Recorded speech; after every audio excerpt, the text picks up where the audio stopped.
Hudson's Bradley Center for Philanthropy and Civic Renewal. I am Chris DeMuth. I am a fellow here at Hudson and was for many years previously president of the American Enterprise Institute, so the subject is one of great interest to me as well. I will moderate the discussion, although after others have finished, I may say a few words of my own if I think there is something to add or if I like something that somebody else has said and want to say it myself. The text for our discussion is an article in the current winter issue of National Affairs by Tevi Troy entitled Devaluing the Think Tank. Tevi is a senior fellow at Hudson. He went to Cornell and got a PhD in American Civilization at the University of Texas at Austin. In the Bush 4-3 administration, he served in a succession of positions at the White House, including deputy director and acting assistant to the president for domestic policy and head of the Domestic Policy Council. Toward the end of the administration, he was appointed Deputy Secretary of Health and Human Services. During Tevi's checkered career, he has been at the following think tanks in addition to Hudson: AEI, Claremont, the Potomac Institute, the American Action Institute, Heritage, and the Institute for Humane Studies. After Tevi speaks, we will hear from our three panelists in the following order. First, Neera Tandon. Neera is president of CAP, the Center for American Progress, and counselor to CAP's affiliate, the Center for American Progress Action Fund. She was among those who founded CAP in 2003. She served as legislative director for Senator Hillary Clinton, and was a senior official on her Senate campaign in 2000. Before that, she served in the Clinton White House. She was a director of domestic policy issues on the Obama-Biden campaign, and in the early years of President Obama's term, she was senior advisor on health policy issues to Health and Human Services Secretary Kathleen Sebelius, and was a prominent member of the team that put together the Obama administration's health care proposal. Next, we will hear from Michael Frank. He is Vice President for Government Studies at the Heritage Foundation, and is in that capacity in charge of Heritage's relationships with the Congress and the White House. Michael attended Yale and Georgetown Law School. He worked in the Office of National Drug Policy in the George H.W. Bush administration. He has worked on the Hill he was communications director for Richard Armey when he was the majority leader, and earlier worked for William Dannenmeyer of California. Finally, we will hear from Will Marshal. Will was a co-founder of the Democratic Leadership Council, the DLC, in 1985, and when the DLC created the Progressive Policy Institute, PPI, in 1989, he was its founder and has been its president continuously since then. He is a graduate of the University of Virginia. He has worked for the governor of North Carolina, Jim Hunt, and other politicians at the State House. He and PPI have been closely associated over the years with many new Democrat, meaning moderate Democrat initiatives, especially those of Bill Clinton, both before and during his terms as president. So I will, with that, turn the lectern over to Tevi Troy. Tevi?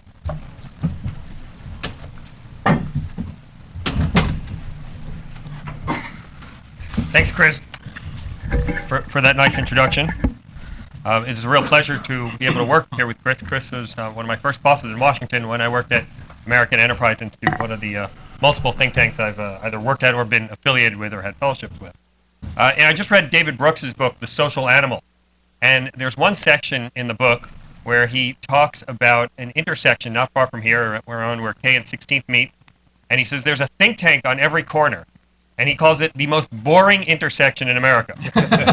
Now, not only do I take issue with that depiction, but I would say that the full room here and the C-SPAN cameras and everyone else indicates that there is something about think tanks that means that other people disagree, and people find think tanks very interesting. I'd like to thank two people who share this view with me. One of them, of course, is Ken Weinstein, CEO of Hudson.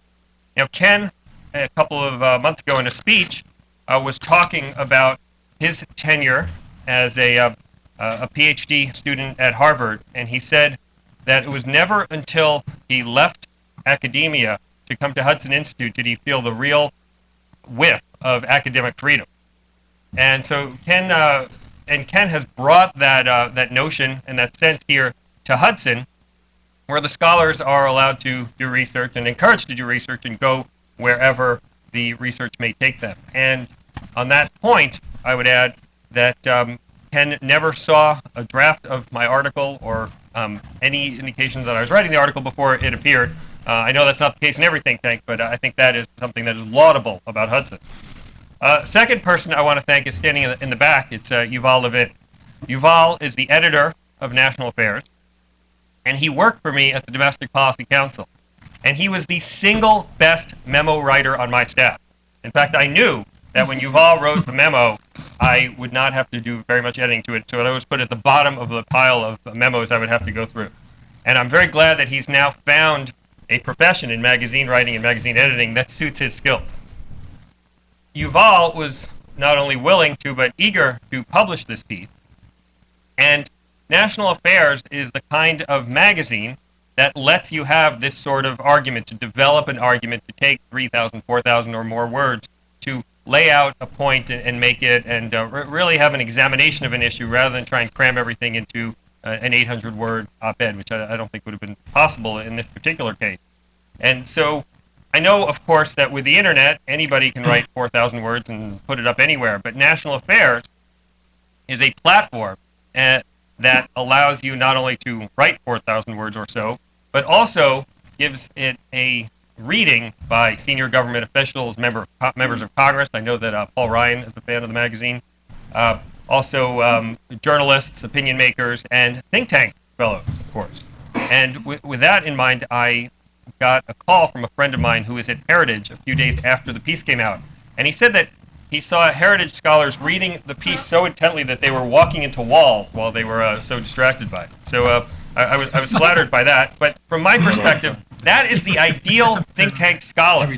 Somebody who's so focused on the research that they're somewhat oblivious to the world around them.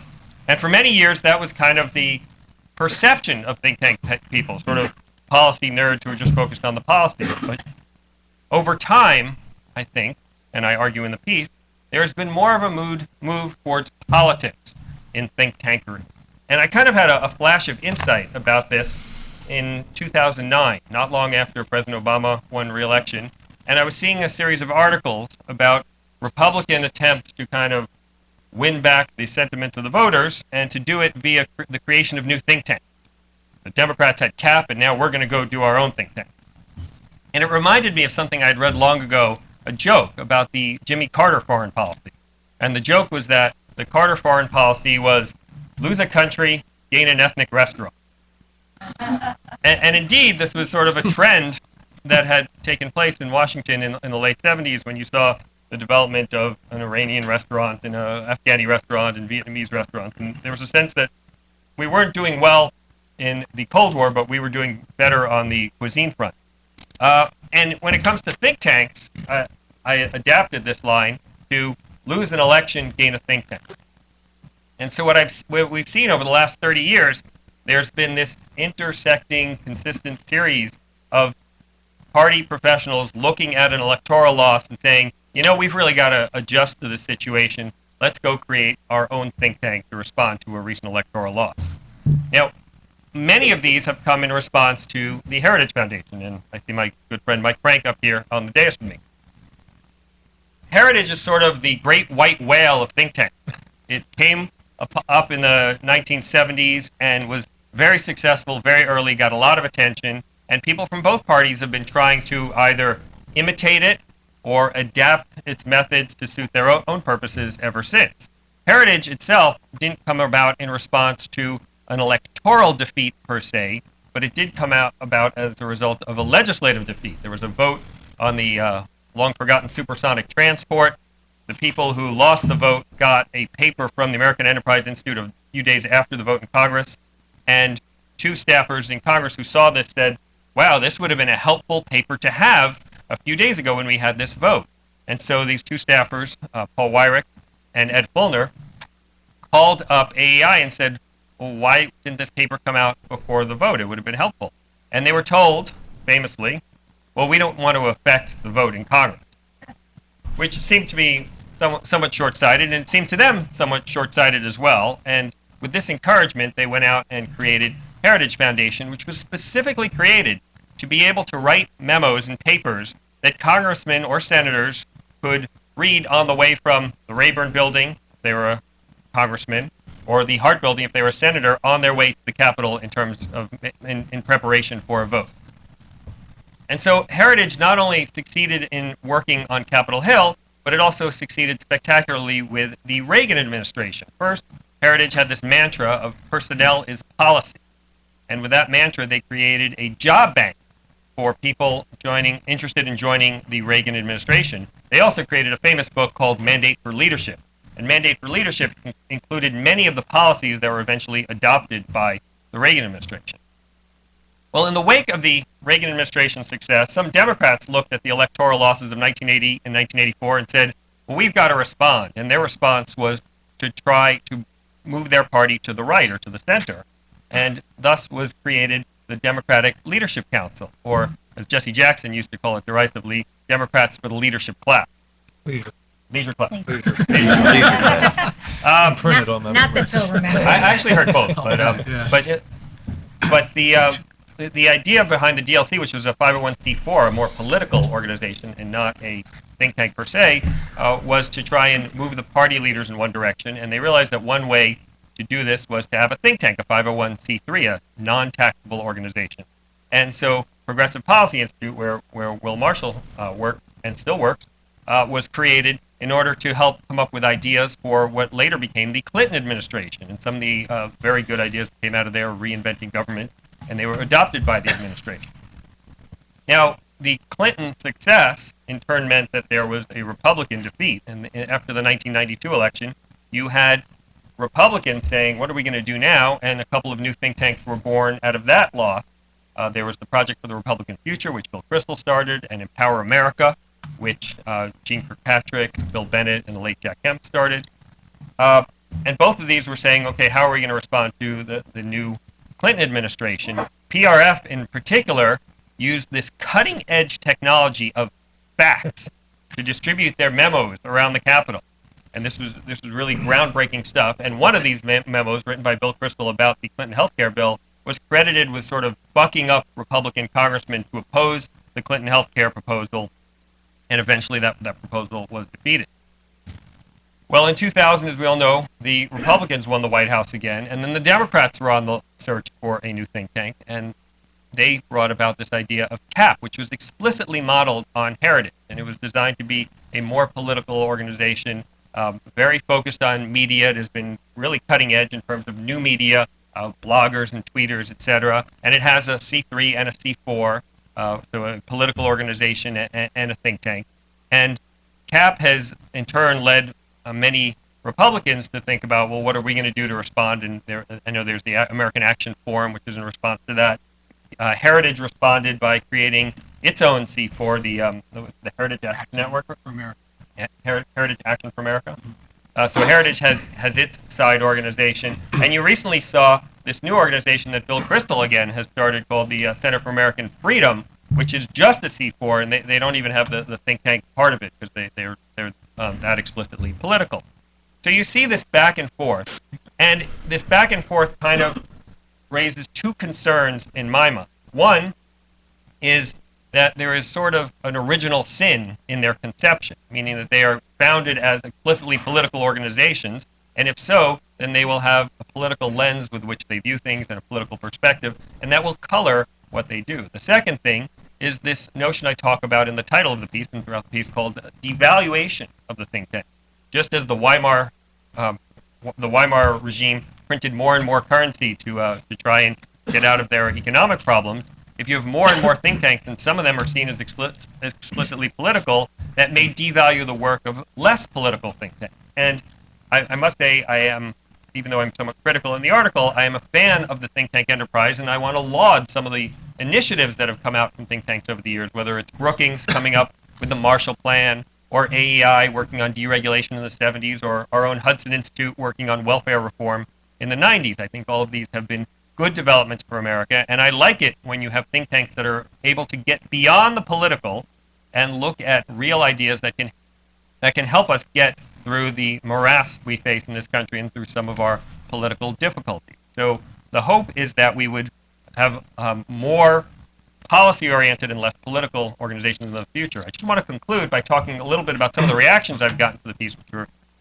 were of interest to me. One was from the left. I expected to get some criticism, but in fact, I've gotten mostly praise because, in my interpretation anyway, it seems like people on the left see think tanks as this Republican or conservative advantage. So anything that takes think tanks down a notch is probably helpful from their perspective. From the right, many people see this as a criticism of CAP per se or CAP alone.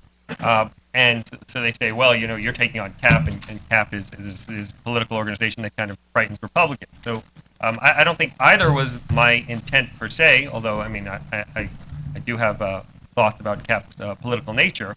But so those are the two of the types of responses I've gotten. But I must say, the absolute most frequent response I've gotten have been from people who work for think tanks that weren't mentioned in the article, and they all say, great article, why didn't you mention us? And I think that sort of encapsulates where we are today, where the think tanks are beyond the notion of worried about criticism, but much more interested in publicity. Thank you very much.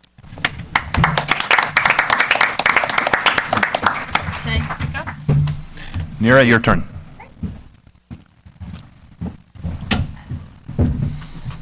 Thank you very much, and I'm really pleased to be here because as a person who's referenced, I helped start CAP now almost 8 years ago, and I worked on our mission statement and our mission papers, and I can say what those papers were really about, which is that there is a war of ideas in the country, and sometimes it feels more like a war. But it is always about ideas, and that was important to our founding and continues to be important. And I would say that, you know, if you've read the article, you'll see that CAP is what I would say a central focus.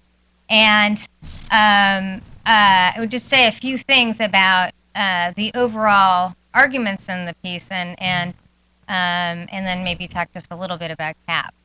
As the title denotes, and Tavi just mentioned, the question really has the plethora of think tanks devalued the currency of think tanks? And my own view of that is that, in fact, think tanks have only grown in importance, and their role has only grown. And looking back at CAP's history, I would say what we're proudest of is not our ability to change the conversation through communications and discussion of ideas. What we're proudest of is our ability to change the country through the ideas we have put forward.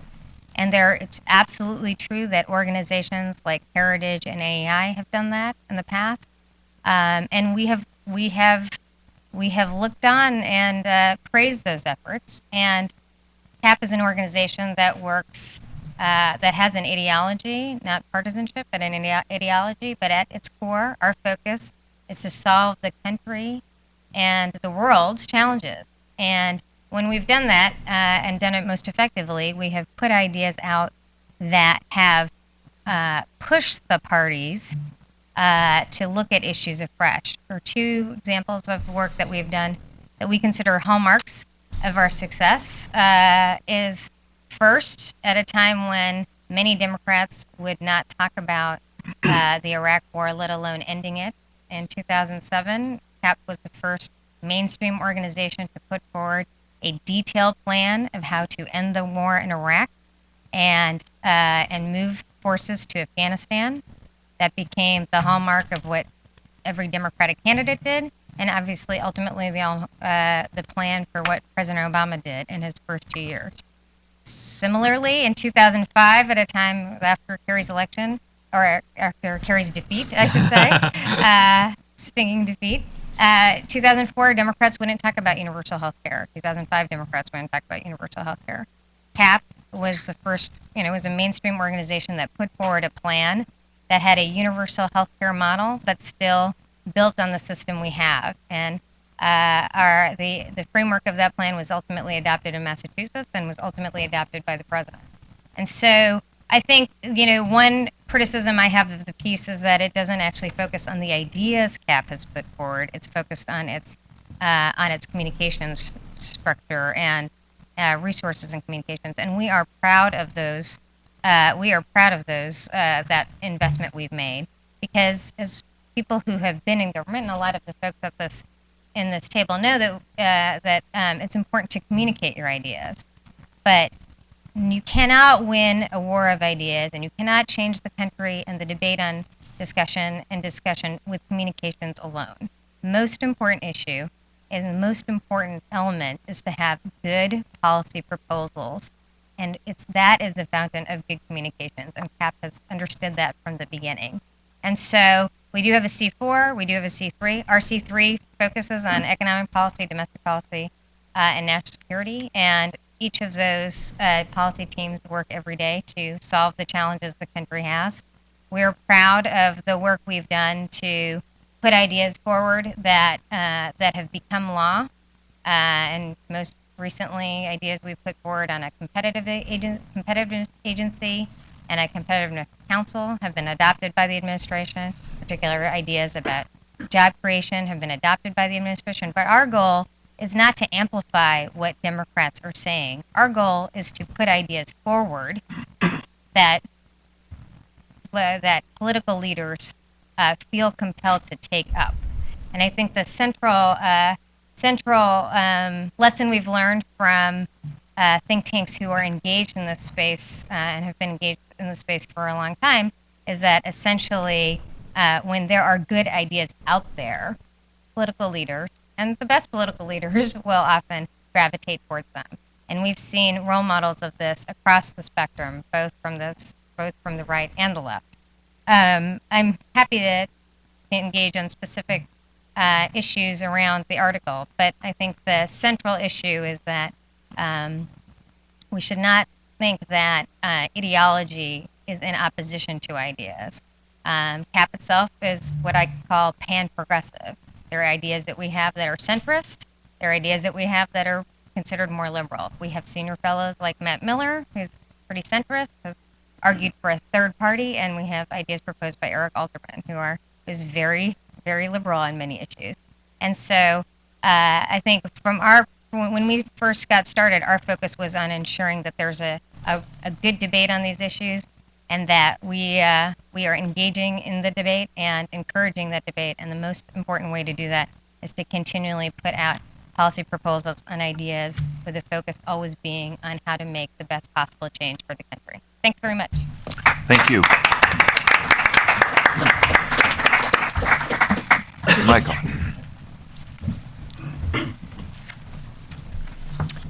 Good afternoon, and thank you to Tevi, to Ken, and Hudson for the invitation to be here today.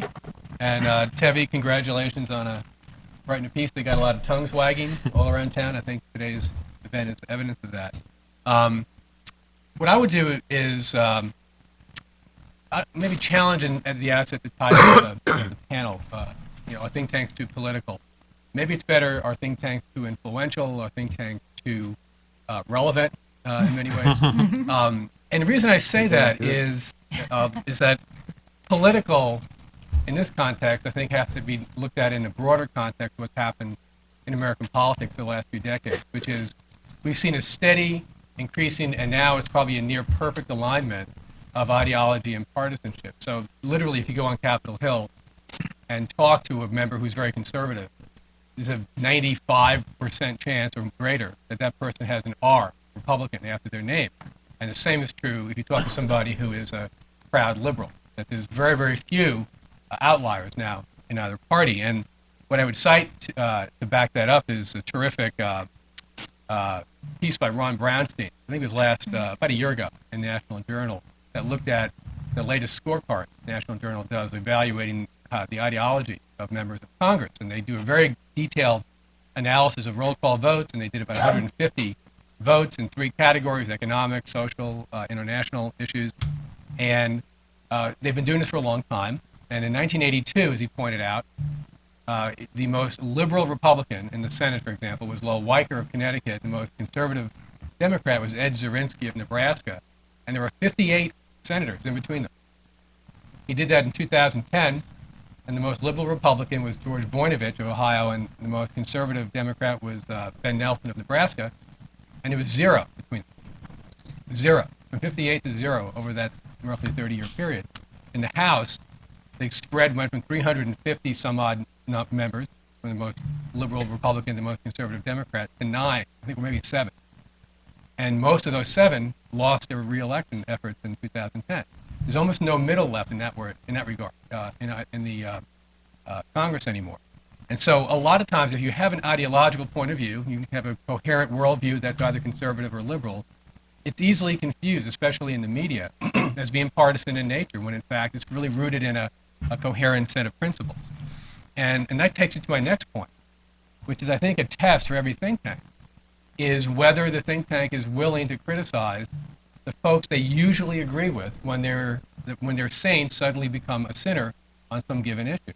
Or do you pull your punches? And if you pull your punches and you refrain from criticizing your unusual friends, then I think you've veered into the category of being political, being partisan, and not being an actual think tank that's rooted in a coherent worldview, coherent set of ideas. And that also holds true when one of your normal enemies says something that you think is pretty profound and smart. You should be able to embrace them and say good things about them, even if it's not something you feel innately comfortable doing. On the marketing side, I think partly a lot of what's at the root of what Debbie wrote about is the sense that think tanks have migrated from institutions where there are these pointy-headed intellectuals that spend a lot of time thinking big thoughts and writing profound books, and then they publish it and they go on to the next project, and then the next project, and they maybe the book they write gets a few good reviews, but then starts to collect a lot of dust on somebody's shelf, to a model where you have academics writing papers and studies and so on, and then they're handed over at the appropriate time when even the most technical, painstakingly time-consuming idea is suddenly ripened, or when the political debate on Capitol Hill makes that idea relevant. Suddenly that they're handed over to a marketing department. Maybe it's a marketing department that gets them up to Capitol Hill to actually talk to lawmakers and professional committee staff and leadership staff and legislative directors about the ideas. God, imagine that. And then they get turned over to a department that handles communications with the broadcast media, the print media, social media, and suddenly these ideas, whether it's welfare reform or the findings of the Index of Cultural Dependency or in economic freedom like we do at Heritage, suddenly they're in the public realm, they're being discussed, they're getting invited on shows to talk about in the media, and they're relevant people, right? They're not just academics in some back room growing pale from all the work they do. So I think there's nothing wrong with aggressively marketing the product that you put together. There's also nothing contradictory that you can do both things. You can simultaneously have scholars that really take a long time to develop something complicated and think through all the permutations and have murder boards and basically have a system where they let an idea come to the right kind of ripening in an appropriate way and have that aggressive marketing at the appropriate time. And I think sort of the test is whether the marketing efforts ultimately relate back to the intellectual products that the think tank produces and or some kind of derivative of them. So you want to have a coherent view, which is my next point. Is it okay for a think tank to want to have a coherent worldview, and that may imply or suggest or require that some of the papers and studies go through some kind of a process internally? And we find that at Heritage a lot of times you have an issue. We cover a very broad spectrum of issues. Almost every major issue on Capitol Hill probably has some interest to us in one way or another. And a lot of times those issues cut across policy disciplines. And do you really want to be writing something on, say, the healthcare issue or trade issue that may cut against the interest and the values and the thinking of some other analyst in another area? So if you have an export issue that triggers concerns about military capabilities and so on, you want to put the free trade guys in the same room with our national security experts and figure out the best way to go forward. Immigration triggers just about every conceivable issue I can think of.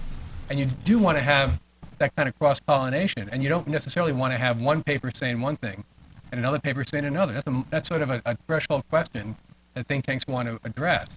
And sometimes they feel it's okay to have multiple voices on the same issue, contradictory points of view, and let the thousand flowers bloom philosophy. We like having a coherent worldview. We like having our policy papers sync with other policy papers in related disciplines. And I think that's it's a judgment call, but it's nevertheless pretty important. And the last thing I'll mention is partly what's going on here is driven by some changes in the law relating to lobbying. And there's something called the Lobby Disclosure Act that is a parallel legal framework that goes with the 501c3 status in the tax code that does cause some institutions to want to rethink how they operate, especially on Capitol Hill. So if you spend a lot of time talking to covered individuals under that law, which are members of Congress and staff, about legislation, even if it's the most blue sky, pointy-headed technical discussions about the effect of a bill on something, okay, that you may be invited up to the Hill by a professional committee, counsel, or economist, or what have you, to talk about, that starts to count toward a calculation. And if you spend 20% of your time doing that kind of work, then technically you're a lobbyist. Even if you're an intellectual, public intellectual, who's just trying to educate staff and members about the effects of what they may be ready to vote on. And so some organizations don't want to have their scholars be also, quote unquote, lobbyists. That's a four-letter word, right? Lobbyist. So, maybe we ought to think about that law and have a category for, people like half the people in this room, who are really public intellectuals and add so much value in a unique way to the public policy process, and not kind of, quote unquote, taint them with that designation. So that's a consideration. It had a lot to do with where we ended up going a couple of years back when we decided to create Heritage Action for America. We wanted to keep our policy experts from having to be registering as lobbyists. So that is a consideration that some organizations confront. And with that, I'll turn it over to Will, and thank you once again for the invitation. Thank you, Michael.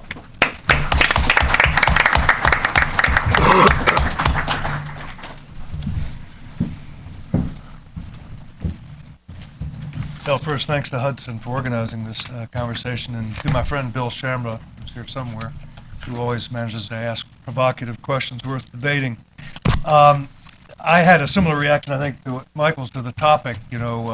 Of course, think tanks are political. That's what they, the raison d'etre of a think tank is to influence the political actors and political outcomes, and nothing wrong with that. That's why we're in business. I think the real question that you want to debate today is, has marketing overtaken idea generation and policy innovation, and somehow debased the currency of analysis that think tanks offer? And I'll try to offer a few comments on that by sort of adding to the kind of the evolutionary scheme that Tevi offers in his article.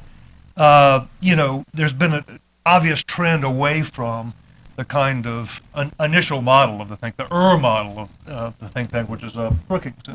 Right? This is the Academy on the Potomac, long corridors filled with PhDs, and an institution that always stood aloof from the political process, disdained marketing until recently, and yet I think we don't want to overstate the degree of objectivity at the scholarship at any think tank, because as my old friend Marty Lipset always liked to say, every intellectual has a party line, and I have nothing but high regard for my friends at Brookings Institution. That's true there too, but that's connected to a real commitment to scholarship, the data-driven analysis that provides the empirical and evidentiary basis for policy proposals that come out of that place. And there's a very, they've set a very high standard. I do think there's some declension from that standard that we've seen as the think tank marketplace expands. As everybody's made the point, in the 70s, obviously, there was the great rise of the conservative think tanks, Heritage leading the way, but also Cato and others. These were think tanks that I think, in fact, I would say that Heritage taught us how to market. This I don't think it began later. I think that this was a think tank that had a strong emphasis on marketing in the service of a political philosophy, not of a particular political parties. They were quick to point out, but a lot of what we know about marketing was learned from that experience. And frankly, PPI, when we launched in the mid-'80s, or the late '80s, looked at that example and said, hey, that's working pretty well. We tried to emulate it. We too were pushing a point of view, a governing philosophy, not a party. And but often, as is often the case, and particularly one, it's true for a think tank like ours, it's pretty small. We look at elected officials as the audience for these products and the marketers of them. When ideas were developed or hatched at PPI, or maybe we stole them and added something to them and then threw them into the political arena, what we lived for was to see a senator or a presidential candidate or a House member or governor embrace this idea and run with it, and in a sense validate it for the broader media community and the chattering class in general. So this is a large part of the definition of success for this kind of think tank. And I think the thing I'm proudest of, and what to me looms as still the best rationale for all this think tankery, is the ability of groups to come in and inject new thinking, fresh ideas into the political debate. We were identified with a bunch of ideas in the 90s: charter schools, a social policy that rewards work rather than dependence, reinventing government. These things have become the law of the land, national service, and I can say this about them: they would not have arisen within the framework of the institutional party or from the interest groups that are part of every party's infrastructure, or from the affiliated experts who invest so much in the status quo, in the givens of a policy framework or system. Our biggest battles have been with the experts who think they know how to tweak something that manifestly isn't working. So I think at their best, what think tanks do is innovate. So I want to now look at what's happened in more recent times in the aughts, and particularly in response to the intense polarization of that decade. We saw two developments, and they go in opposite directions. One was the rise or the advent of the bipartisan think tank, or the think tanks of ambiguous ideological profile. And these think tanks are, in some sense, a reaction to the strident partisanship in Washington and the rise of more, frankly, partisan think tanks. And it's a very smart business model. It appeals to funders who don't want to take sides in the Washington Tong wars. Don't want to be, tarred with the brush of being on one side or the other. But whereas this think tank model has advantages, you get a wide hearing. You aren't immediately shut out of the debate because you are bipartisan by definition. On the other hand, it's a little harder to be original. It's harder to be innovative, I think, when you constructed yourself in such a way as to sort of push for consensus. The second kind of think tank or new institutes that we saw proliferate in the last decade was what Debbie calls the marketing think tanks, but they're really think tanks that have added strong message development arms. It make maybe less of a pretense of objectivity, where their partisan and ideological leanings on their sleeve a bit more, and that brought into the think tank world attributes of the campaign, the war room mentality, the desire to win the 24/7 news cycle, to play in the blogosphere hour by hour, not just day by day, and provide fodder to the proliferation of cable TV talking heads and radio talk show hosts. And I think this model of think tank really was based on two things, or there are two catalysts for it. The first was a theory, particularly on the left, And that theory was that the Republicans and the conservatives had done a much better job of setting the terms of the policy debates in Washington for a generation, and had built up this powerful echo chamber of newspapers, think tanks, cable TV again, talk show hosts, and so forth, and that so that every time a conservative columnist or congressperson offered an idea, it was immediately taken up and amplified powerfully by this echo chamber, and what we call the vast right-wing conspiracy on our side. And there was a good deal of envy among liberals and Democrats about this, and grudging admiration for the way it worked. And I think there was this assumption that there needed to be a countervailing infrastructure on the progressive side of the aisle to better offset it, and that this led to the claims that, well, I mean, there's a pitfall here. It can lead you to intellectual complacency if the idea is, well, the ideas are not really what's killing us politically. It's our bad messaging, so you have to be careful about that. But there's no question that in today's world, you need to have both sound ideas and the ability to communicate them effectively, and that led to this craze for branding and framing and messaging, and finding exactly the right words, a kind of alchemy that is still, everybody's looking for the equivalent of the death tactic, right? This is seen as being a highly effective way of stopping rational discussion about state taxes. It was probably a highly effective way, but there is, I think, a zeal now to try to maybe get around substantive political obstacles, philosophical obstacles, through the ledger domain of better messaging that I think is a pitfall we all need to be aware of and watch out for. And then the second catalyst for this phenomenon was it's something we don't talk about much, but I think McCain-Feingold. This law passed back in 2002 by limiting contributions to political parties helped divert the flow of money to outside spending groups, the super PAC we're talking about here, but also into think tanks, into policy institutes, into things like Media Matters, monitoring the truthfulness of various cable outlets. And so you've seen this kind of calculation by moneyed interests, rich individuals, and power and folks with money in this country that you might be able to achieve the political outcomes you want better by bypassing these old party structures and creating your own ways to slug it out in the political arena. Maybe the question we should be asking is the proliferation of think tanks debasing the party currently? Are we weakening the parties as mediators of the political debate? And if so, is that a bad thing or a good thing? Let me close on this point because I think it's another phenomenon that we ought to be aware of, and that's that we're also seeing the blurring of the line between think tanks, policy advocacy and innovation that they do, and lobbying. Over the last 10 or 15 years, I've watched as companies and trade associations have either developed their own internal research shops or farmed out the work to independent scholars, maybe, and sometimes even to think tanks, because lobbying's become a more sophisticated game.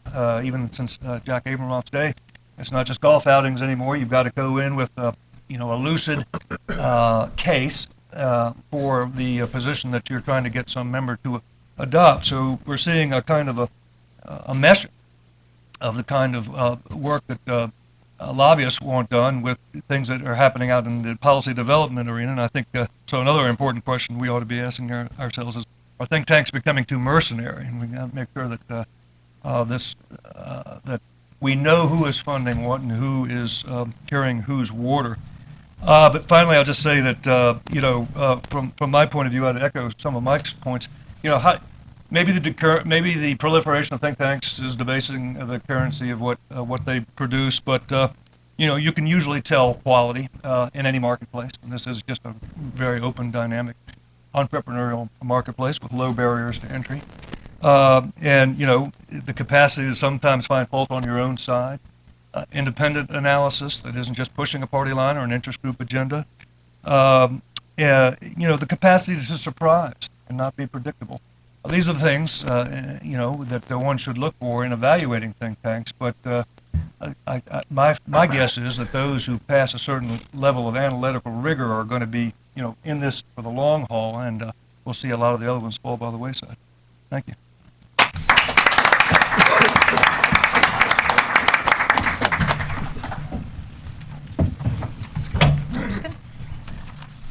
Thank you very much, Will, and all of you. I want to say a few words, speaking as a member of the old school of think tankery. And I have in mind Brookings, Rand, Hudson, AEI, Hoover. I care a lot about the research that they do because I believe that back in that earlier era, they were responsible for an important innovation in the organization of creative intellectual activity, and that it is important to sustain what they achieved in this new and different era we're in today. It's true that some of them, especially AEI and Hoover, were conservative. They attracted people who were politically conservative, brilliant intellectuals, but essentially unwelcomed on the campuses because of their political views. But that obscures, I think, something else that was more important in the creation of the think tank, and that covers those such as Brookings and Rand, and I think especially Hudson, that had less of a philosophical edge at their founding. And that is that they created, that the think tank that they created was distinctive from what had come before in two ways. First, the research was done from some common philosophical premises, more or less explicit. In any event, the research that was being done was much more purposive. It had a practical aim to it. It was not just the veritas of university research. Secondly, it was practical, applied research of a form that was very different from what had been, what was underway, even in the policy-related departments in the universities and in the academic world. And this was a point that Herman Kahn, our founder, emphasized with great force. That when one is thinking seriously about applied policy questions, one has to take into account the enormous uncertainty and ambiguity of government action and of the extreme contentiousness, political contentiousness, that surrounds every decision made in this world of uncertainty that one is in when one is in the government. So at the think tanks, we are working without the simplifying assumption and the explanatory parsimoniousness that are the hallmarks of academic research. And we are attempting to come up with usable knowledge that can be used toward practical political ends. We're not simply trying to enlarge the sum total of human knowledge. We're actually trying to achieve something practically. This was new, and I know from my years of managing a think tank that maintaining it requires a complicated balancing act. The people who can do this research must be very knowledgeable, realistic about politics, but being too close to being in politics itself is dangerous. I often would advise, especially younger people that were interested in policy, that they had to spend some time in the government. You could not simply not know how terrible, how difficult, how unbelievably having to make fast decisions in a complete fog. You cannot know what it's like by hearing about it. You actually have to do it. At the same time, I always made a point of having people at AEI who had no interest of going into government. Herman Kahn, he did a lot of work for the Defense Department, I'm quite confident he never held a position in government, and the idea would have been completely laughable. At AEI, we had people like Ben Wattenberg and Gene Kirkpatrick who had worked in politics and in government, but we also had many people and people that did much of our most important work. Irving Kristol, Charles Murray, Michael Novak, Robert Nisbet, who had never been in politics. They were students of politics. They applied what they understood to be the difficulties of the political world, but they had no ambition for being part of politics. I don't think that those of us who are adherents of the old school, who are part of the old school of think tank, ought to feel threatened. We certainly should not look down our nose at the newer groups that have come along and are operating much closer to the edge of political action. It's a free country. In any event, still a relatively free country where the First Amendment is concerned. People are perfectly free to adopt different strategies in the kind of thing that we do. At the same time, I do believe that there are trade-offs and that emphasizing marketing, communication skills, and getting closer to politics does have its costs and dangers as a matter of strategy. I want to distinguish between the title of this session, are they too political? I want to emphasize two kinds of being political. One is operating very much closer than the older think tanks do to some particular worked out political doctrine, and distinguish that from operating very close to immediate partisan politics. Let me use the example of Heritage, which we've talked about, and also bring in the Cato Institute. Heritage not only got outflanked AEI back in the late 70s and early 80s by being much better at marketing with this amusing anecdote that Tevi gives us, but it also was explicitly a conservative movement institute. It did have something close to official positions. The research that it did always had to come out and to show how it fit into the conservative movement. It set itself up as the oracle of what the conservative movement stood for and was attempting to achieve. It was a movement organization. Cato is a creedal organization. Not so much, they like to be a political movement, but they're not. They belong to the libertarian creed. Everything that they do fits into that. It emphasizes the virtues of libertarianism, and all of its work fits into that template. When you move that close to having a doctrine, you're going to sacrifice something in the research that you do. Intellectual work is inherently individualistic.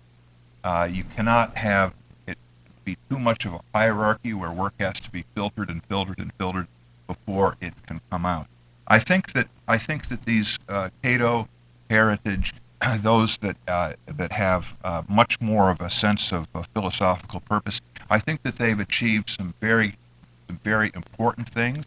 I think that preaching to the choir is important. I think that showing how research fits into a particular set of views that are organized views in the political world is extremely valuable. I think that they will do. I know that they had enormous.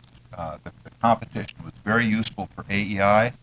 It improved our marketing work very substantially. I don't think AEI will ever market things as well as Heritage does, but I don't think Heritage will ever produce as much original, arresting, creative research as AEI does.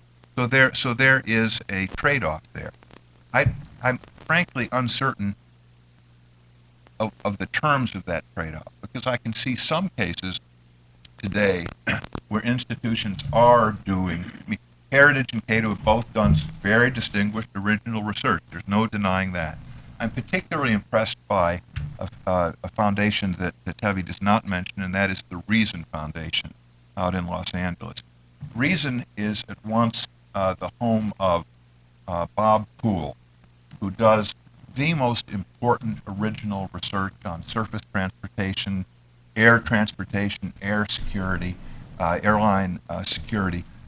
Amazingly good work. He is the leading expert in the country. He does tremendous original work. People across the spectrum look to him as an authoritative source.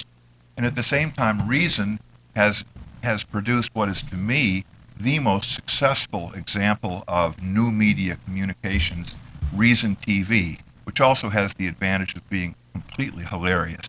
And its viewership, I don't know what the numbers are, but I think its viewership dominates everybody up here at the panel, everything that we're doing. So Reason has somehow been able to combine original research with marketing pizzazz to a very admirable degree. I think that when one moves beyond a set of political doctrines or ideology to immediate partisan politics, one is getting into to very dangerous territory. Several people, I think Michael especially, emphasized that Heritage and Cato never hesitate to criticize.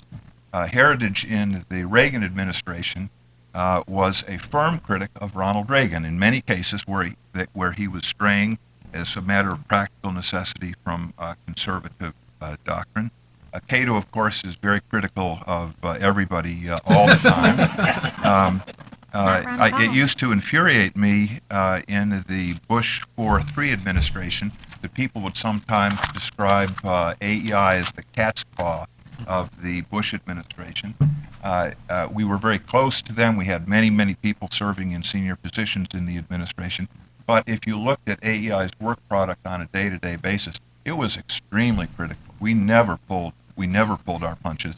And in fact, one of my jobs was to field angry telephone calls and letters from secretary, I won't say whom, but very, very senior people in the administration who were furious about what we were doing. And when you get too close to partisan politics in our business, the suspicion arises that your work is simply being tailored to those who want to acquire and maintain power.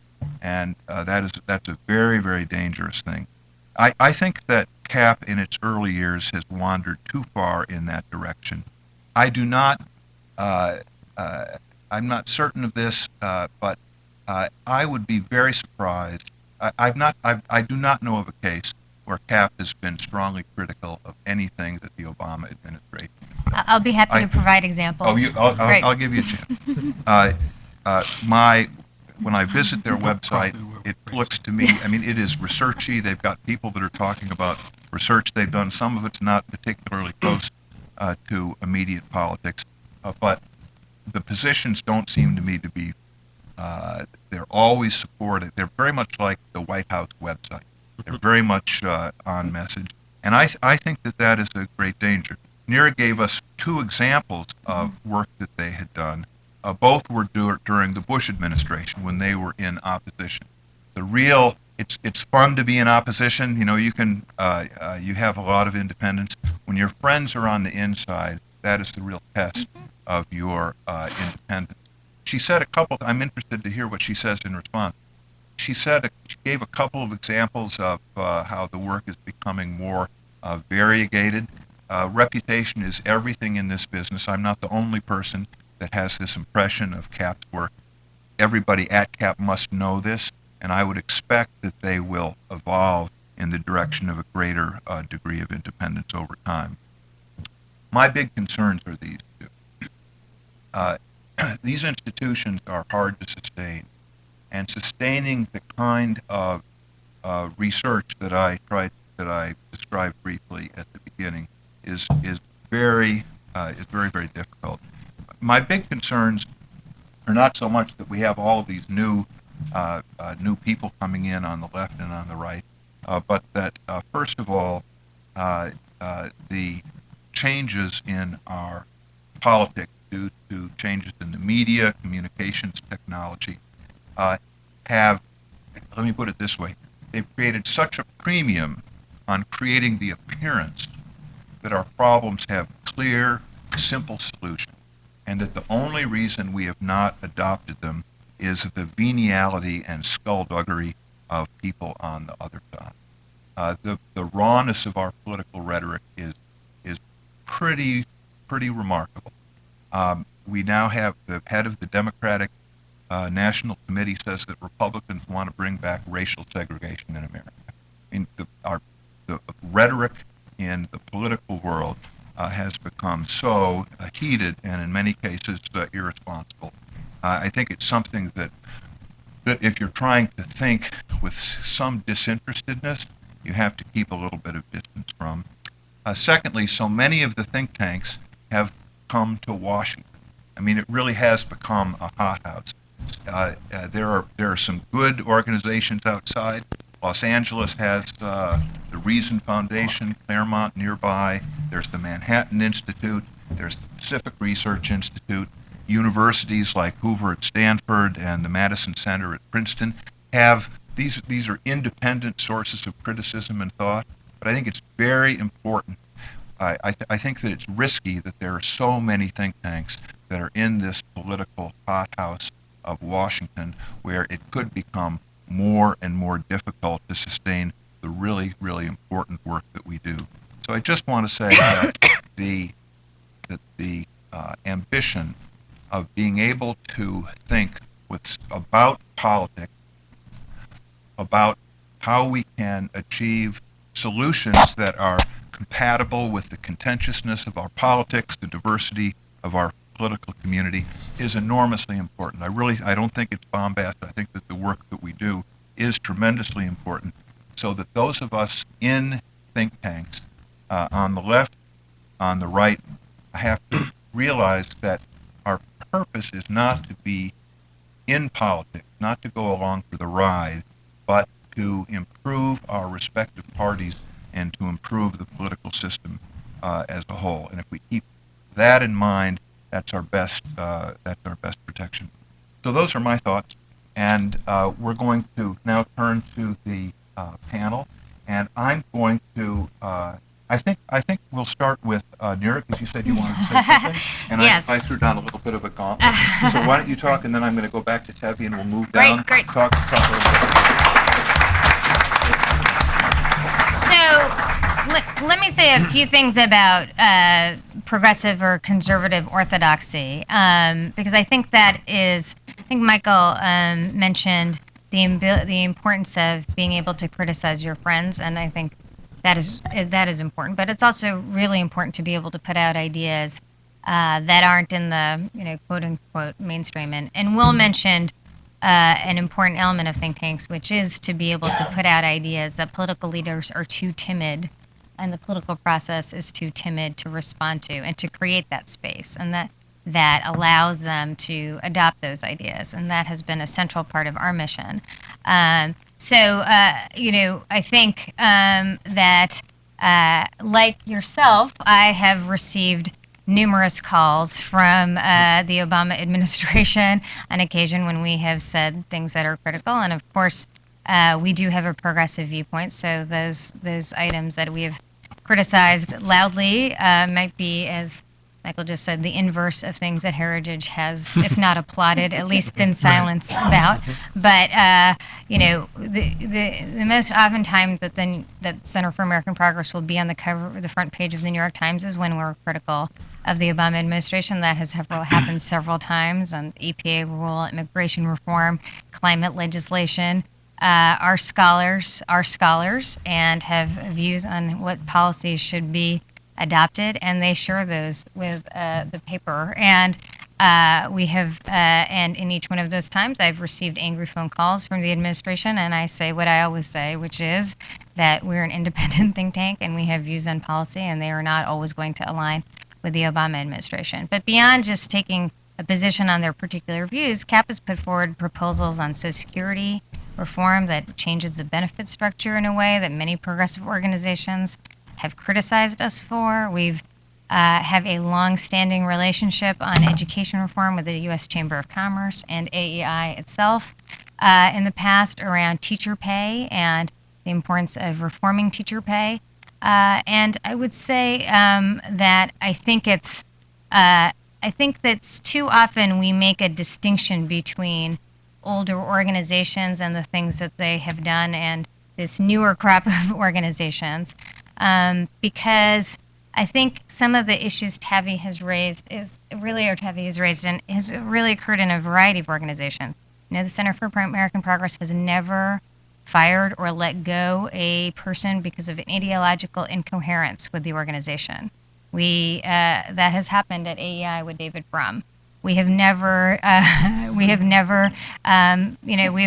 have a wide variety of thinking that goes from the center to the very left, and we celebrate that. And one way that we thought that was critical for the Center for American Progress to be created was to have a good, rich debate on particular ideas. I don't read every report. We don't have a team that reads every report. We do choose when we have different teams that have different views. We put them both out and explain why they have different views, because we do believe at the end of the day, as I started my remarks, ideas are the most important thing. We believe in it, we have a view of being progressive, but we try not to be doctrinaire.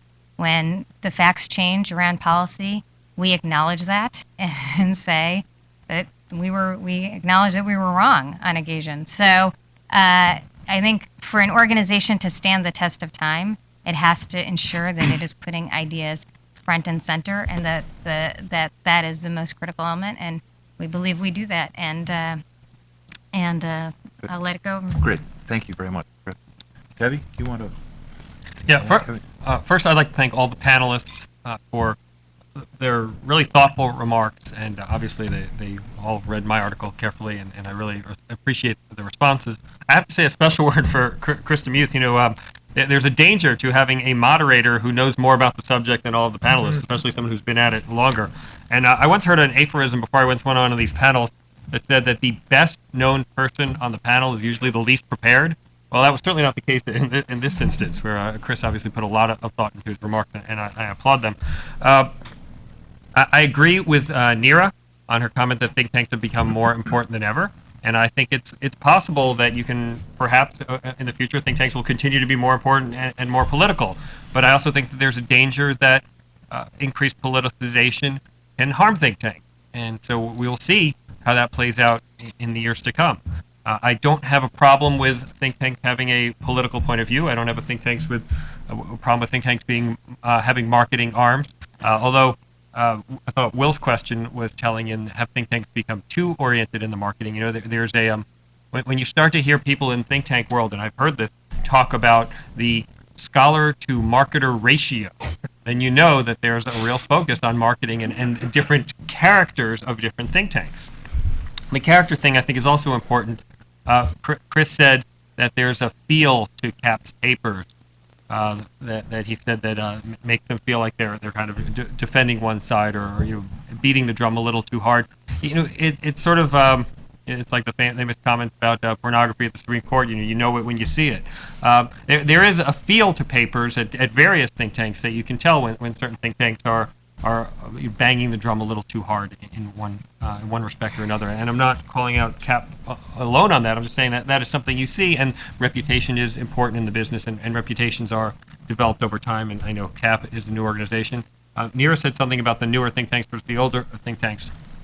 I do think there are some distinctions to be made, but I think all think tanks, or most think tanks, have evolved over time and have made changes over time. And you can see some of the things that I talk about in the piece have happened to older think tanks as well as to newer think tanks. So it's not just those young whippersnappers attitude that I'm trying to convey.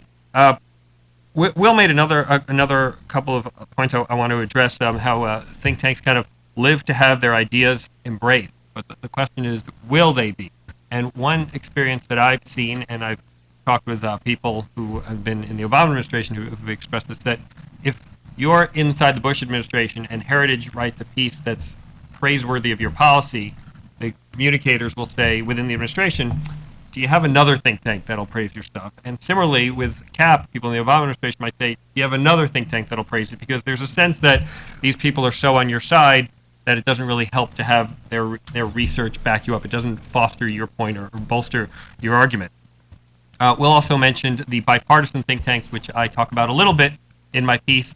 For the most part, I think that there is a marketing opportunity, a growth opportunity in bipartisan think tanks. I don't think that the current the current bipartisan think tanks have kind of hit that note right. They seem to be, from my perspective, they seem to be kind of liberal organizations for the most part that say that they have some conservative people are on board. And I know at least one think tank that I've been talking to, they kind of have their own ratio of how many conservatives they can have for the majority of liberals that they do have.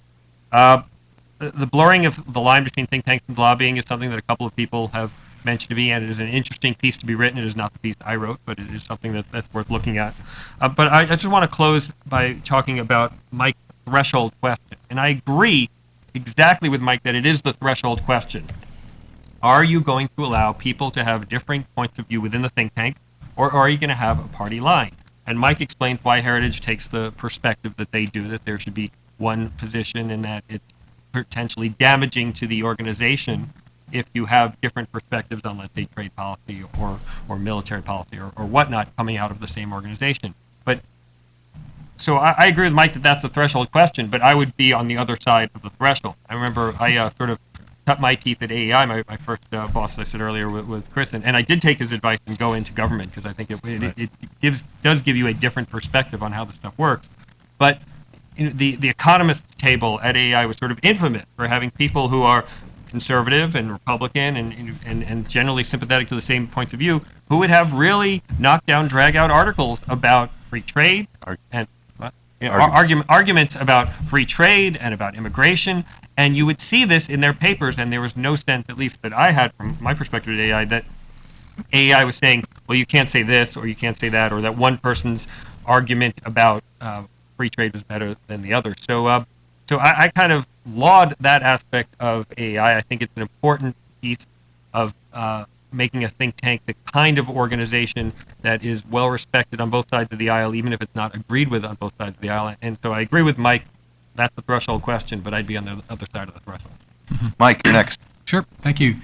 Thanks again for the panel. On Terry's last point, I just would add that when we have our kind of cross-pollination internal discussions on when those issues do arise, most times it benefits all the analysts who, no matter what their original discipline is, because they tend to see angles and aspects of their own work that they may not have appreciated until they heard what the national security aspect might be, or when the immigration debate caused the folks from Homeland Security to look at the guys who were free market economists and compare notes and understand there were competing values at work, and maybe there's actually a way to reconcile those values consistent with a conservative mindset. And maybe that's another way of saying that Heritage has, for a long time, adhered maybe to what Buckley at the National Review, in the early days of the National Review, William F. Buckley talked about with fusionism, that we think the sum is greater than the whole is greater than the sum of the parts when you can fuse together the different traditions of conservative thinking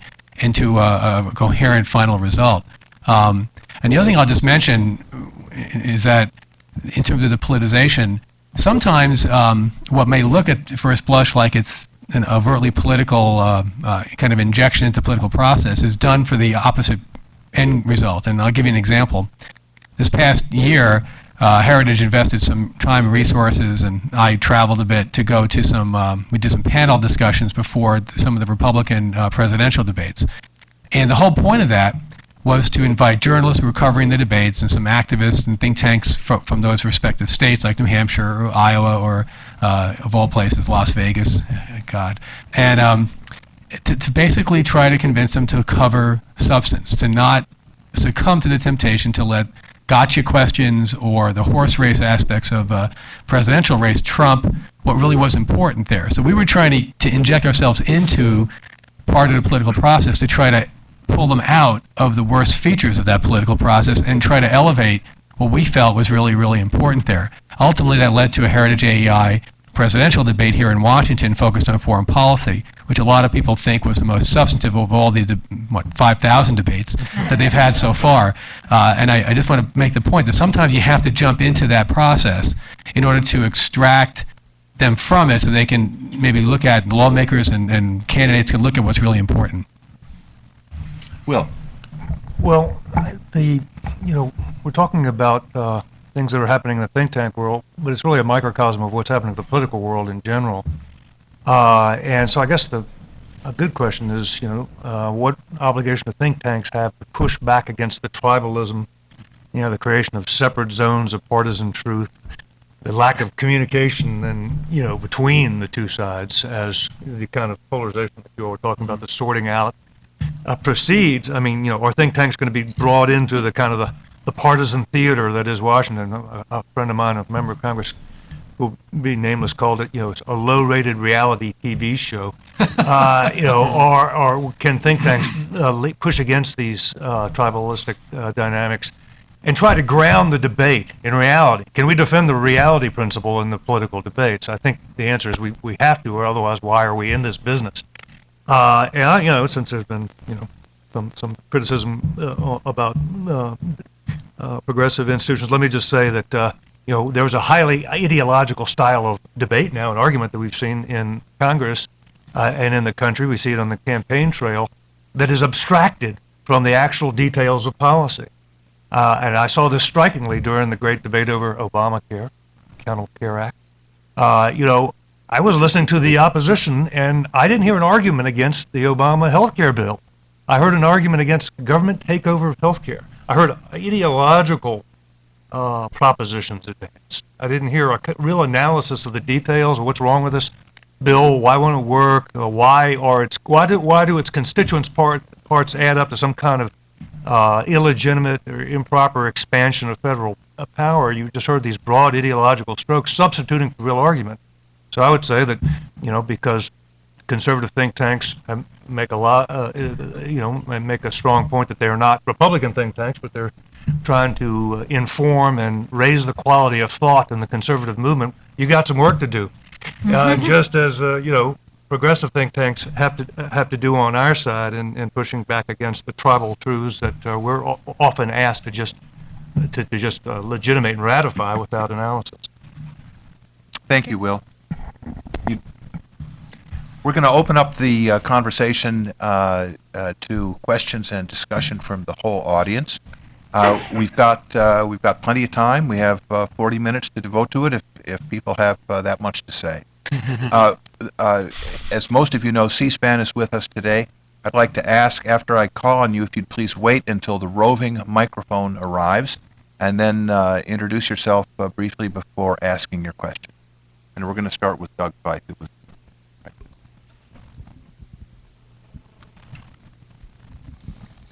Hi, I'm Doug Feith. I'm here at Hudson Institute. Thank you all for extremely interesting remarks.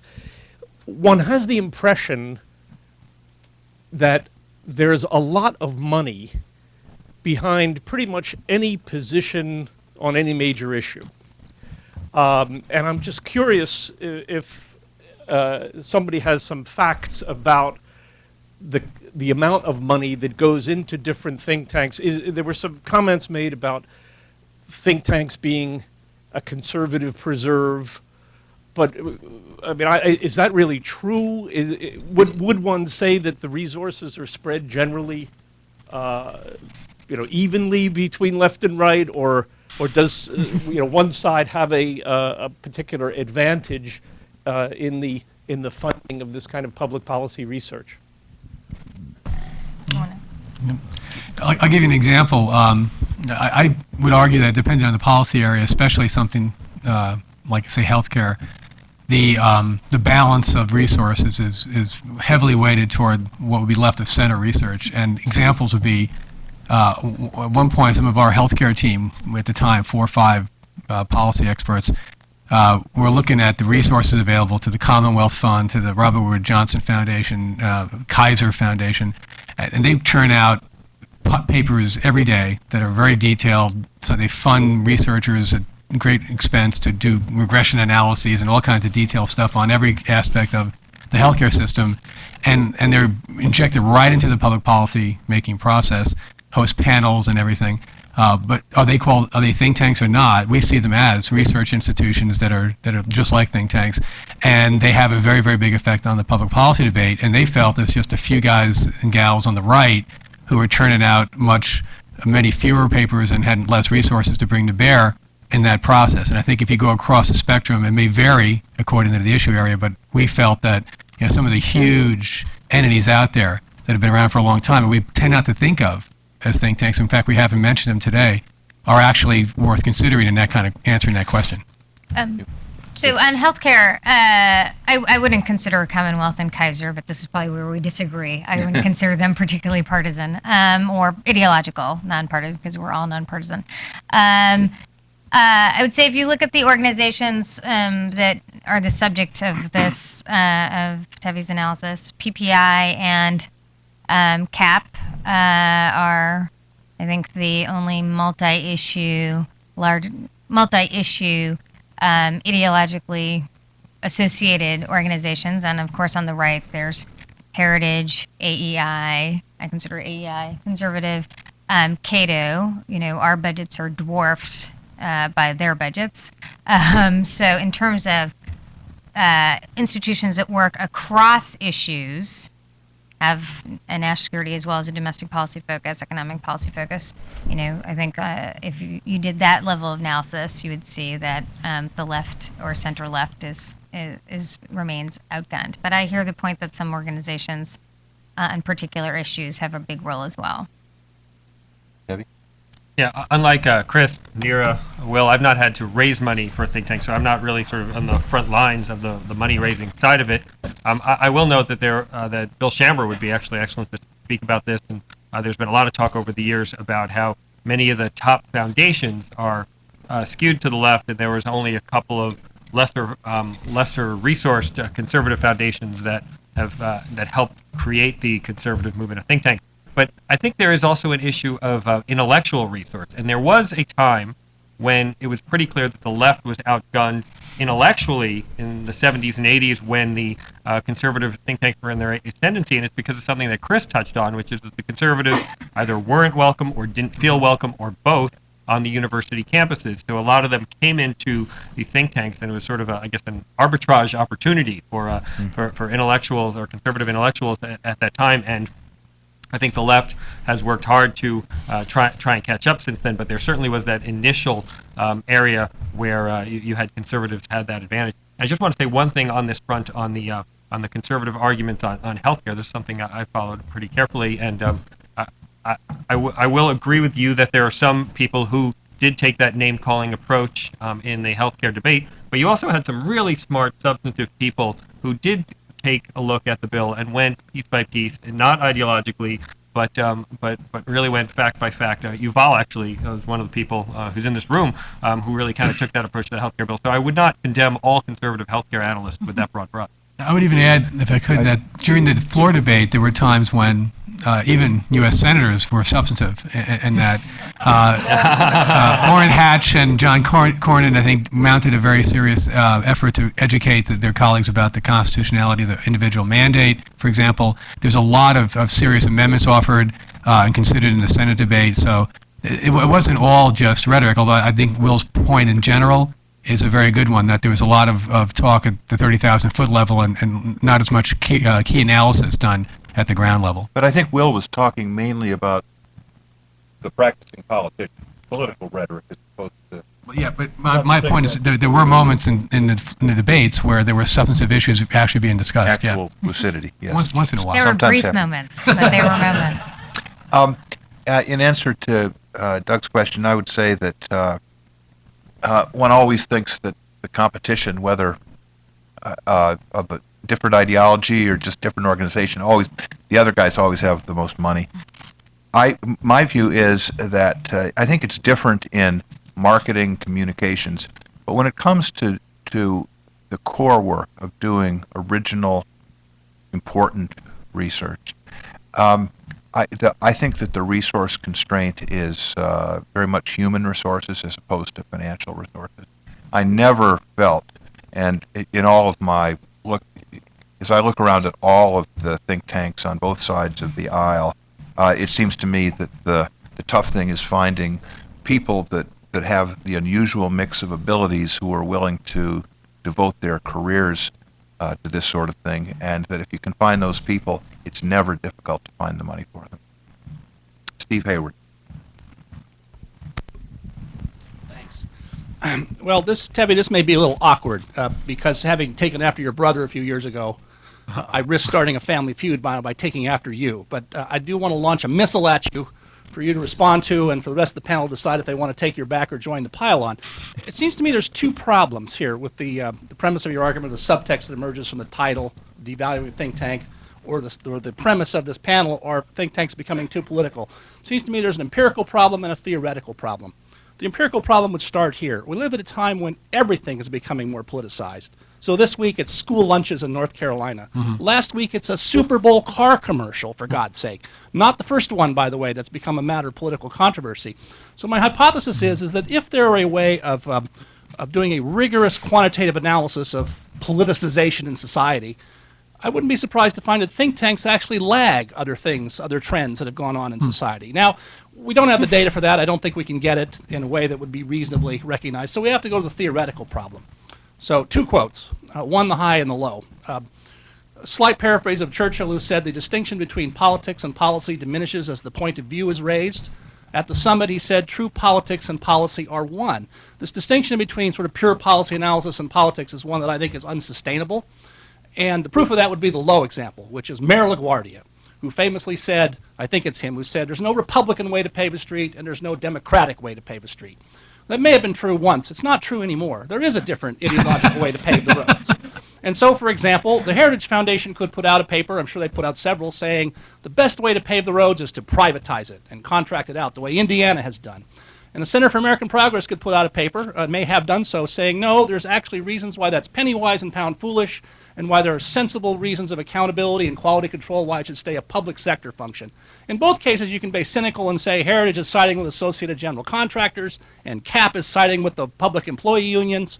That's easy to do. The harder thing is to take the ideas seriously and say they stand on their own as sincerely held, perfectly plausible points of view. So that gets us then to the marketing problem.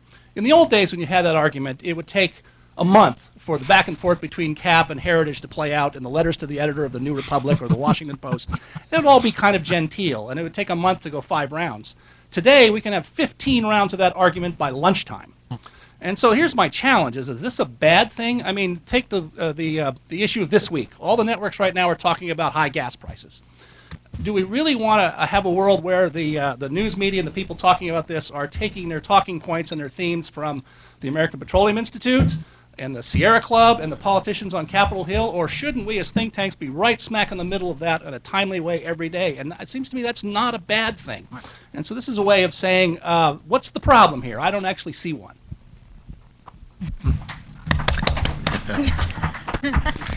Well, first of all, Steve, it was well noted in the Troy family, the missive you sent after my brothers a couple of years ago. And I think this one is less damaging, and I think I can handle it. I also think that I agree with a lot of what you say, and I am a progressive in this sense. I'm for progress. I like to see better technology. I like to see more outlets for think tank writers to be out there to say things. When I first started in this business, working again for Chris at AEI, if you were a conservative and you had something to say and you didn't get it in the Wall Street Journal, Commentary, National Review, you were done. You had nothing to say. Maybe you could, file it in a drawer somewhere. And now you have all sorts of outlets. I think that's a good thing. So I agree with you that arguments can be had out in the public sphere faster, and I don't have a problem with that. In terms of the question of whether think tanks lag on politicization, I would say they probably do, and that's a good thing. But the question is, by how much do they lag, and how long will they continue to lag? And are they moving politically faster towards the rest of this society, which I don't always like what I see when people are screaming about whether Clint Eastwood could have a Super Bowl commercial that talks about car companies. So I don't disagree with some of your your comments, but I stand by my initial premise that the think tanks have become more political over time, and it is something to be watched and something that could be dangerous. Yes, sir. This gentleman right here. Yes, my name is Howard Rosen. I'm with the Peterson Institute for International Economics and was involved in helping start that institute 30 years ago, so I'm very interested in the whole issue of think tanks as institutions. I think, Tevi, that you raise a very interesting issue, but I have to admit that I think the article, which I hope was there to kind of raise an idea and see people's responses, but certainly this discussion, I think, really reflects what the problem is. And that is that, there are names for everything, but, what we call research has really been, elastic the last few decades. And I feel what's happened is that we've moved a lot into commentary rather than research. The fear was when I was coming into this 30 years ago that there was the difference between advocacy research and independent research. Now we've gone even further and devalued further so that I can't even see that we would call any of this research. And in fact, Doug pointed to the problem when he said, does anyone up there have any facts? There was not one fact that was presented today. But I think, Tevi, to your credit, you're raising the issue, for me, raises a lot of questions. And that is, number one, so if this is the case, if there's been a change in the nature of the output from think tanks, what's the implication of that? And those things, we may not be able to test it empirically, but we can test it qualitatively, is one question. Number two is, has there been shifts in the nature of funding for these kinds of organizations? We have data on that. The first example I would give, and one of the, I think, a very important development, which wasn't raised here, was the fact that 30 years ago, the federal government got out of the business of doing policy research. And the government itself now does advocacy research. So if we want to do fair evaluations of policies and the government can't do it itself, who does it? So what's happened to government research on policy? What's happening to the funding on those? What's happening to the composition of the funding in the private sector? It used to be very concentrated heavily from foundations because we had a tax rule on them that they had to disperse 10% of their earnings. So they had to put it somewhere. And that's what created a lot of organizations. But first of all, we've had changes in the stock market return now, so that some foundations are not doing as well as before. But we've also seen this shift towards corporate and private money. So there's an empirical question, which is, has the shift towards funding, towards more corporate and private funding, shifted that have an effect on the nature of the output of these organizations? I think these are critically important questions because, and I don't care who you put in the universe of who's a think tank or what piece of research you decide is research or not. But the question is, if we believe that these organizations, if this operations have some impact, I think it's fair to ask. And there is a major policy issue here, which Tevi, you raised, but no one really focused on it, and that is that we give a tax exemption to this. And the question is, to what extent is that tax exemption, how serious is that tax? I mean, we can judge that empirically. How much federal revenue are we losing by allowing organizations to put out blogs or, daily newsletters that look very much like a private organization might do, like Kaiser or something like that. And to what extent are these think tanks starting to look like journalists? And the press pays, journalism pays taxes. Why doesn't this sector of the economy pay taxes? I just want to end very briefly, and so I think that's the serious policy question. I know personally, every year when they put out a survey of the salaries, and usually it's the salaries of the top people at these think tanks, I have to say personally, I'm appalled when I see some of these incredibly large salaries in million-dollar figures at what's called, quote, nonprofits who are getting tax exemptions. I mean, I think we should really come up to the bar and ask ourselves, the real questions. And let me just end with a specific case.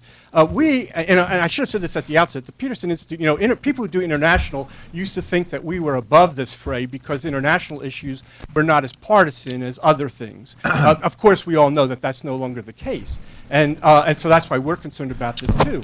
But we're doing a study right now looking at. Please conclude. I am Thank you. concluding. We're now doing a study looking at what effect the debate had on a certain policy, which is trade policy and globalization. To what extent have we, the think tanks, who are throwing around the numbers of how many jobs it was going to create or not create or whatever, to what extent has the debate itself affected public opinion towards the issue? And we may be in a situation where the fight, the internal Washington fight, has now turned against us, and public opinion is now moving against globalization only because of the food fight that people saw. And that becomes a serious question. I wanted to respond to a few things that you said and raised. First of all, on salaries of CAP, of these think tanks, I can assure folks that CAP is not anywhere close to $1 million, so I welcome everyone to look at that. My family might not think it's so great, but it is overall a great thing. But you raise a number of serious issues. One, I think, is diverse funding generally, and I do think it's critical to have diversity of funding because it's there are interests allied with funding, and it's important to balance that out. And any organization that disproportionately relies on one source of funding or one kind of funding can end up speaking to that funding, and that is a challenge overall, and something we work on to ensure that we've diversified our funding and that we're not dependent on any single donor or any kind of particular set of funds either. But I would very much disagree with this idea about the research role declining. And I take the point very seriously. There is, in many ways, too much commentary coming out of think tanks. I'm pushing all our teams to focus more on analysis and less on commentary, but there is a lot of commentary out there. I would say that having just recently served in the government and served 10 years ago, there is an incredibly vital role to government policymakers to depend on the research and analysis of outside think tanks. And that role has not declined or increased in the time that in the last 10 years or 12 years that I served in the Clinton administration, the Clinton White House, and the Obama White House. You still need that research, and it is taking place. And I think it's too dismissive to think that think tanks aren't offering that analysis and research and new policy ideas, and that there isn't a vital role taking place, and also that the federal government itself each of these departments has their own research and analysis teams, but sometimes they're, frankly, slower than think tanks out in the world and haven't addressed new policy issues the way think tanks have. And so I think it paints with too broad a brush to think that research role has declined. And the challenge we have, and I think it's really important for people to understand, that information changes so quickly in governance today, and the number of issues that pop up in a White House today versus 5 years ago, 10 years ago, 15 years ago, just the media conglomeration of these issues pop up very quickly. You need lots of sources for analytics and research, and that is a vital role that think tanks are playing and continue to play. And I think it's that we should recognize it as a grown in importance as the need for information has grown. Will? Yeah, go ahead. Just real quick. I'm sorry, Mike. It's okay. Don't lose a distinction between what we at Heritage would call a foundational paper on a policy area and then everything that's derivative of that. And sometimes you may see the derivatives and not see what was in the foundation, because the foundational paper may be kind of boring, has a lot of footnotes, has an Appendix A and Appendix B, but it yields op-eds, blog posts, shorter derivative papers. It yields all kinds of media appearances that drive the findings and the ideas in that foundational paper. So the scholarship ought to be at the root of all these derivative activities that people tend to see on a day-to-day basis. And I think that's essential to the integrity and the credibility of think tanks. At Heritage, just FYI, we have about 700,000 donors, and that gives us an independence. We have most of our budget coming in from ordinary Americans who go to heritage.org, click on a couple of mouse clicks, and they're giving us money, okay?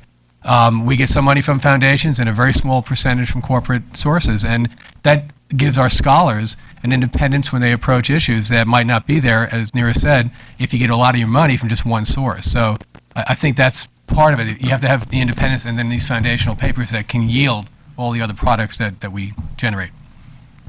You raise a lot of great questions, and let me just comment quickly on a few of them. I mean, I think you put your finger on a problem that is both the number of think tanks, the proliferation. It's a crowded, noisy marketplace, and it gets harder to be heard. So there's a premium on digesting things, boiling them down, getting to the nut graph, right, and getting it out fast before somebody else does, because you've got so many competitors. So it's, so that's pressure on the kind of the primary research and analytical mission of any think tank, and you have to balance it.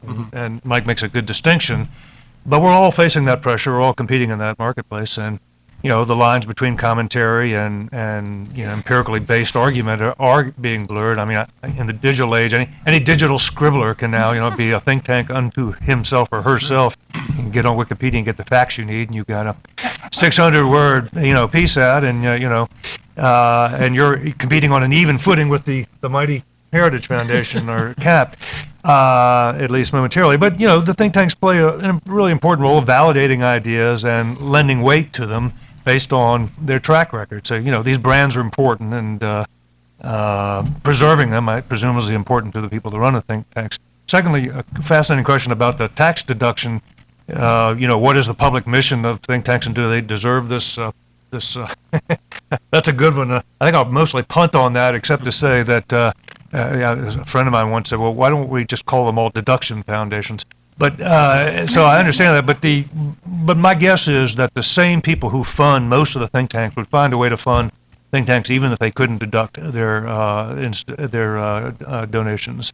Any of us who've worked in C4 organizations have found that, I mean, it's the same donor universe, right? And so I don't think that would be inseparable. No, look, can I just add? I mean, there's a public role for what these institutions are doing. I mean, I might not agree with what Heritage did on welfare reform, but it was an important contribution to the debate that Heritage did that. So, I think it's not just a structure. We should, it's not like there's no argument for why these institutions should have a 501c3. I mean, maybe we're particularly invested in it, but the idea of it is that you're having an impact on public policy and changing the debate and discussion and providing ideas to policymakers. It seems to me that's an important public service. Yeah, I wasn't commenting on the merits of the case. I was just saying I don't think it makes as much difference as you perhaps think it does.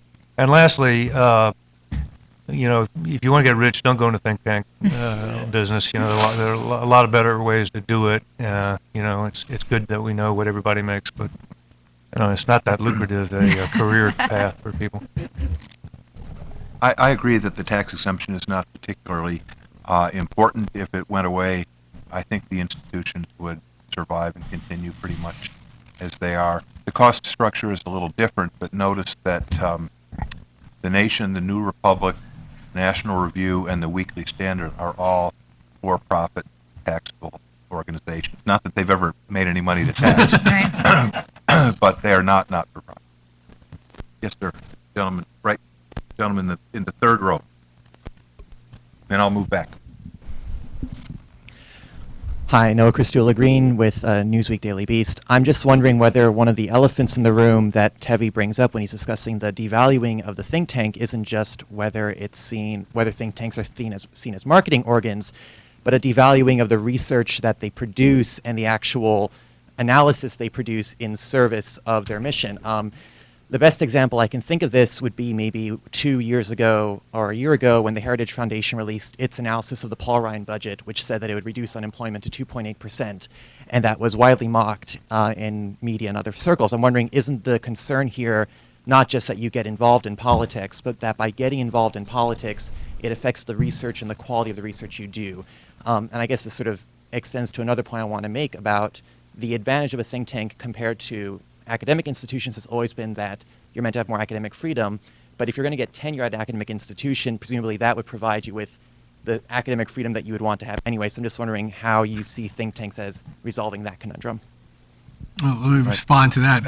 Robert Rector was widely ridiculed in the early 90s when he argued that if you have work requirements and other forms of personal responsibility injected into welfare, you might see the roles come down, maybe by 30% or 40%. I think they came down by 70%. So the 2.8% thing, projection, we don't have the Ryan budget, so we're never really going to know that. But I would just say it's important to be able to look at large, complicated proposals and analyze them and offer up what you think is your best, analysis of it. And think tanks do it all the time, and I don't see how you can actually criticize something that never came to pass, frankly. So. Let me address the academic freedom point briefly. I just completely disagree with the notion that tenure leads to academic freedom, and I think there have been a number of books and studies that show that. Naomi Schaefer-Riley wrote something on this pretty recently. That was a good book that's worth looking at. But I got a PhD at University of Texas. Not exactly a full bastion of liberalism. In fact, I went there because I thought it'd be less liberal than some of the northeastern schools. It was still pretty liberal, and at one point, one of my fellow graduate students came up to me and said, "Is it true you've written for National Review?" And I said, "Well, yeah." And he said, "Oh, I'm conservative too, but I don't let anybody know." So, I mean, there is a sense. Now you know what it's like for liberals in business. In business, Oh, yeah. So there is definitely a sense on campuses that even if you could get tenure, maybe, first of all, you might not be able to get tenure if you are of a conservative bent, and that's why these think tanks were so welcoming. But Ken, in my earliest quote about the think tanks, talked about sort of the stifling atmosphere, that there's a perception of these are acceptable positions, and if you go outside that realm of acceptable positions, you will be ostracized within the department, even if you do have tenure. So I think think tanks have served an important purpose in giving people with different points of view an opportunity to have their say. I don't think that tenure is about academic freedom. I think that tenure is middle-age burnout insurance, and I think it's going away. I think it's going the way of the defined benefit plan and the higher ed revolution that Stuart Butler of Heritage writes about in the same issue of National Affairs. So I think we'll actually see that the think tanks were in the avant-garde of that particular change. Actually, I'm going to go way to the back, and then I'll come back. We've got time. I'm Michael Horowitz at the Hudson Institute, and I want to enter into the Tandon-DeMuth debate, the Tandon-DeMuth discussion about whether progressive liberal think tanks tend to spike their guns in dealing with their friends in power. I will tell you my experience leads me to come down on the DeMuth side. I work on a variety of human rights issues, trafficking, North Korea policy, internet freedom policy, and I find it easier when I want to show coalition support to get the Reformed Jews and Southern Baptists than to find a progressive think tank joining a conservative think tank. Take the recent trip of the Vice President of China here. Great question about whether some of the activists in jail, religious and other activists in jail, should have been spoken up for. Once again, there was a letter co-signed by the National Association of Evangelicals and the Reformed Jews. Once again, I couldn't find anybody at progressive think tanks to take that sort of thing on. On trafficking issues, I was able to find the National Organization for Women and Concerned Women for America. I didn't hear from progressive think tanks. Now, maybe it's a problem of you're not reaching out enough or us not doing it, but I think in terms of credibility, in terms of smoothing the hard edges of the political debate, I think you've got an awful lot more to do here. And I want to raise one other question that broadly touches on it, which is that in my experience, I find the left much more reluctant to criticize their friends in power than the right has been. I wonder what whether you think that's true. And my I- last point is to accept everything I've said, insofar as progressive think tanks, and to say that I've never seen a think tank take a bigger pounding from their friends than Will Marshall and Al Fromm. You really write the book in terms of being independent, and I just wish there were more liberal think tanks like you. I have to say, I do think a lot of this is, where you stand is where you sit. And, I think in terms of our positions and issues, we have a general policy, which is that we are a think tank, and so we do not sign as many letters as other folks. But on the actual substance of human rights in China, we've written extensively on this. We've pushed the administration on issues of human rights throughout not just in China, but in other parts of the world where the administration has taken perhaps a more realpolitik position than we would support. We've written on that extensively, and so I think there's always a challenge between when you have progressive, when you're the administration in power shares the broad ideology that we do, but that any organization does, that you perhaps won't see as much criticism. But I can attest to, again, the number of times that we've been criticized for taking on particular senators who are Democrats, particularly members of Congress who are Democrats, and taking on this president. Now we are a progressive organization, and so, in many ways, there are many instances where the president has taken a progressive policy stance, and we've argued for a progressive policy stance that he has taken. So we may not criticize him in each and every case, and certainly won't criticize him as much as Heritage. But at the bottom line is we're an organization that has particular views on policy, and where we agree, we say it, and when we disagree, we say it as well.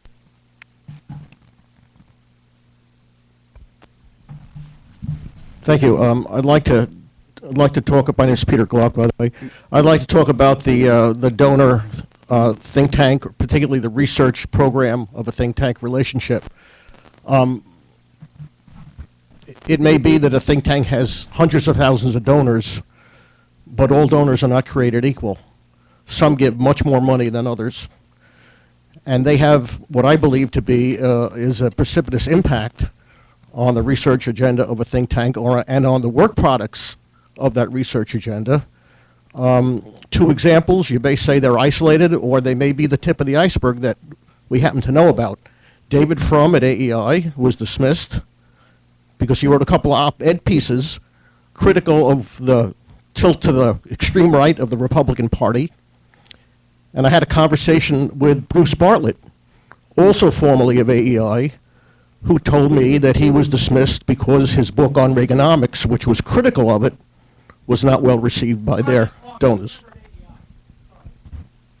Thank you.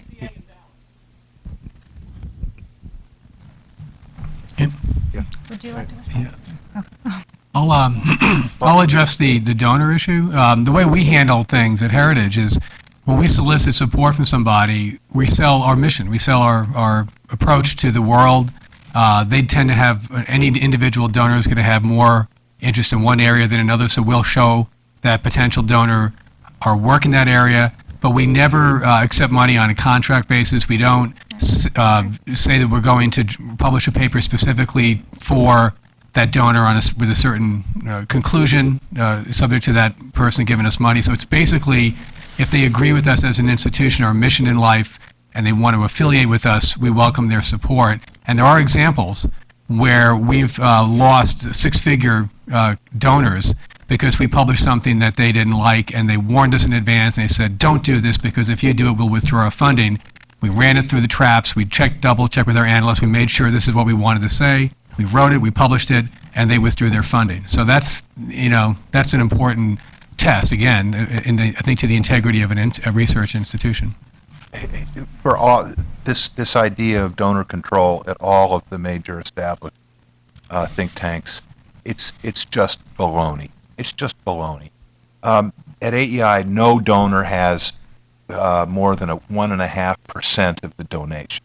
We lose donors all the time, and the two cases you mentioned were not cases when I was there. But I never at AEI, and I've never at any other institute, seen anybody hired, fired, a paper torqued, a paper buried, because some donor was upset. I just haven't. So I would just say briefly, I mean, we have a policy, very clear policy, that no corporate or individual support will support individual research for this very reason, because I do think it becomes a challenge for folks if you don't make that kind of commitment, but that we are very clear that, no particular paper is written because of a contribution. For foundations, it's different, but the foundations are funding broad research, so.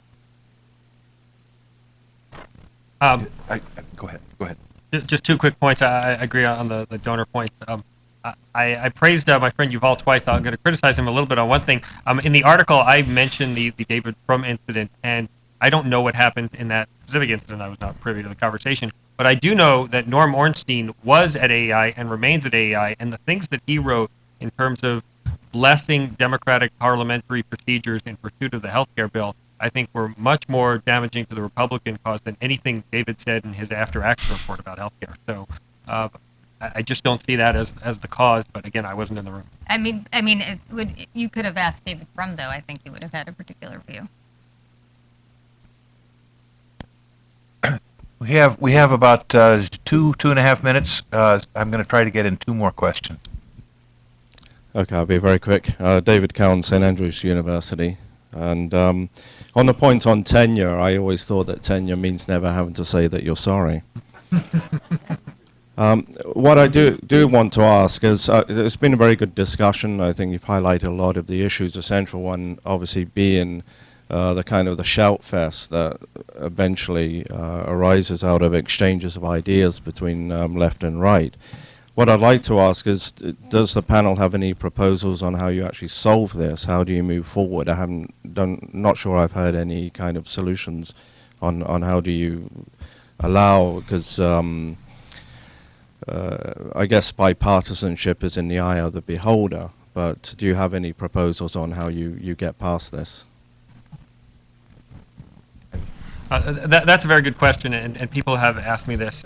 First of all, I don't support any government policy to address this. I think this is sort of an outside of government issue, and I'm not looking for that kind of thing. I think it's a great thing that there are a lot of think tanks and they have things to say. And basically, the way you get to be a think tank is you, A, get the 501c3 designation, and there are tests that the IRS applies to see if you deserve that designation, and you call yourself a think tank.